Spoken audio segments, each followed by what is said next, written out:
সেজদার জায়গায় তাকাইতে হবে নামাজের অবস্থা, এটা হচ্ছে নবী সাল্লাল্লাহু আলাইহি ওয়াসাল্লামের নির্দেশ।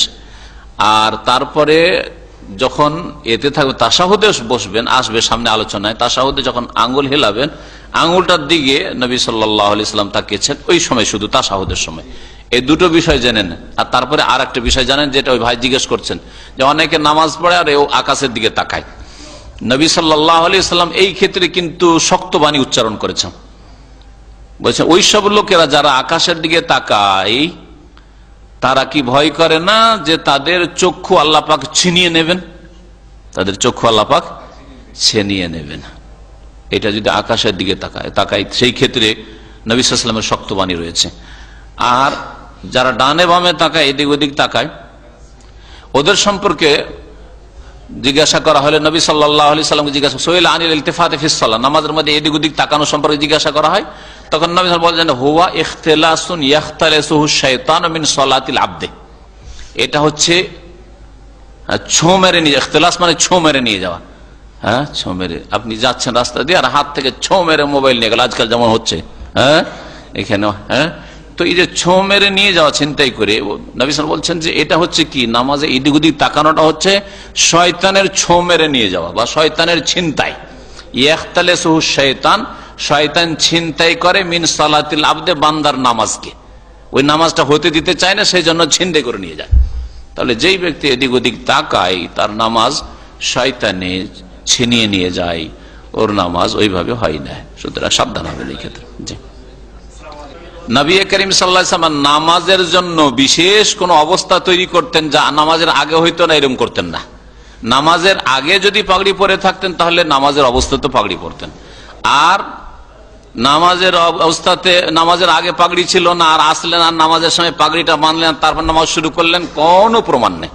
সুতরাং আমাদের দেশের এক শ্রেণীর ইমাম সাহেবদের তরিকা আসলো, মুসাল্লায় মেহরাবে আসলো, আর আসার পরে পাগড়িটা কষলো আর তারপরে নামাজ শুরু করলো, আর মনে করে যে 70 গুণ বেশি নেকি পাবে। জাল কথা, এটি হাদিস মওযু, জাল কথা বানানো। আর 70 গুণ কেন, 1 গুণও ফজিলত বেশি নাই। তবে যত সুন্দর পোশাক পরবে তত ভালো। কোরআনের হুকুম, আল্লাহ বলছেন ইয়া বানি আদম খুযু যিনাতাকুম ইনদা কুল্লি মসজিদ, হে আদম সন্তান তোমরা প্রত্যেক মসজিদে যাওয়ার সময় তোমাদের জিনত গ্রহণ করো। জিনত মানে ভালো সাজ, যেটা সবচাইতে ভালো জামা, ভালো কাপড়, পরিষ্কার পরিচ্ছন্ন, ওইটা পরার চেষ্টা করবেন মসজিদে। কারণ দেখেন আপনারা ডিউটিতে কেউ কিন্তু ময়লা কাপড় পরে আসেন না, আর লুঙ্গি পরে তো যেতেই পারবেন না। হ্যাঁ, আর আল্লাহ পাকের সামনে শুধু লুঙ্গি পরে না, ওই লুঙ্গি যেই লুঙ্গি পরে সারা রাত ঘেমেছেন আর গন্ধ ছড়াচ্ছে, ওই লুঙ্গি পরে ফজরে হাজির। লুঙ্গি পরে যাওয়া দোষ নাই, কিন্তু ওই লুঙ্গি পরে জানে যে লুঙ্গিটাতে ঘাম হয়েছে, ময়লা লেগে আছে, যে লুঙ্গিটাতে রাত্রে শুয়েছিলেন, ওইটাই না। আল্লাহ পাকের কাছে দোয়া করলে ভালো মন্দ তকদিরের পরিবর্তন হয়, হ্যাঁ হইতে পারে।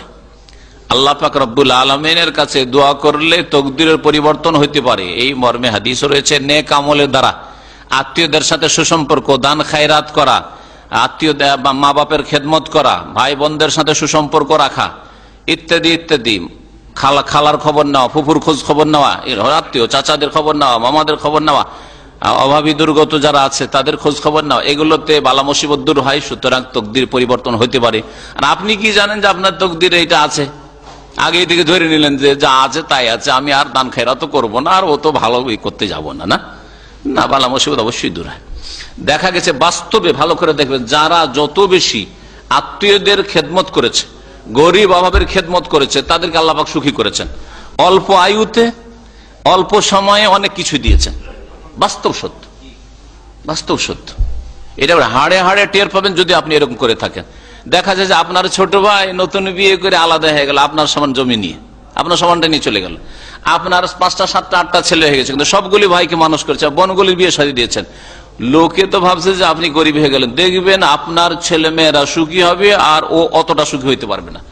কত এরকম ঘটনা বাস্তব, নাম ধরে বলবো না, কিন্তু আমাদের আপনজন আত্মীয় স্বজনদের মধ্যে অনেকে এরকম আছে যে যখন জুদা হয়, যখন সেপারেট হয়, তখন দেখা যায় আরে এর 7টা 8টা ছেলে মেয়ে আর নিয়ে অতটাই জমি পেলো, আর ইয়ে তো স্বামী মিয়া বিবি মাত্র বিয়ে করেছে, আর বিয়ে করার পরে আলাদা হয়ে গেল, 1 পয়সা সংসারে লাগালো না, ও তো বাবু বড় ভাইয়ের খেয়ে দিয়ে হোটেলে খেয়ে দিয়ে মানুষ হয়ে চলে গেল।